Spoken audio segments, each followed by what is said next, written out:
Man of masses NTR fans యూకేలో రెండో ప్రపంచ యుద్ధం ట్యాంక్లో వార్ 2 మూవీని ప్రమోట్ చేశారు. ఆ వీడియో సోషల్ మీడియాను కుదిపేస్తుంది. జై బాలయ్య స్టైల్లో జై ఎన్టీఆర్ స్లోగన్ సోషల్ మీడియాలో రీసౌండ్ చేస్తోంది. ఇలాంటి టైంలో వార్ 2లో తను వేసింది ఏ పాత్రలో లీకులు వస్తున్నాయి. ఫస్ట్ టైం కెరియర్లో 12 షేడ్స్ ఉన్న పాత్రలో తను కనిపిస్తాడని అంటున్నారు. హీరోగా విలనిజం చూపించి విలన్ గా హీరోయిజం చూపించే రివర్స్ రోల్లో ఎన్టీఆర్ కనిపించే ఛాన్సెస్ ఎక్కువ ఉన్నాయి. బాలీవుడ్ లో కూడా ఇలాంటి ప్రచారమే ఎక్కువ జరుగుతుండటంతో ఇదే నిజమని అనుకోవాల్సి వస్తుంది. ఇక రోబోగా, హ్యూమనాయిడ్ గా, గాయపడ్డ పులిగా ఇలా 12 సీన్స్ లో 12 వేరియేషన్స్ తో మల్టిపుల్ ఎన్టీఆర్స్ ని చూడబోతున్నారనే టాక్ కిక్కిస్తోంది. దశావతారం కంటే 2 అవతారాలు ఎక్కువే ఎన్టీఆర్ ఇందులో వేశాడని అంటున్నారు. ఏది నిజం? అందుకే ఏరికోరి బాలీవుడ్ ఆఫర్ ఓకే చేసి ఇలా యుద్ధానికి సిద్ధమయ్యాడా? Take a look.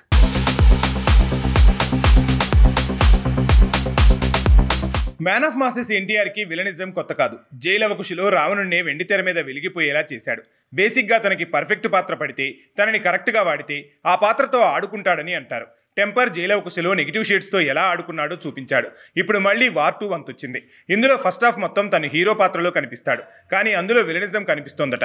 సెకండ్ హాఫ్లో విలన్గా కనిపిస్తాడు, కానీ అందులో హీరోయిజం ఉంటుందట. ఇదంతా బాలీవుడ్ రిపోర్టర్ ఫరీద్ అండ్ ఫ్రైజర్ తేల్చాడు.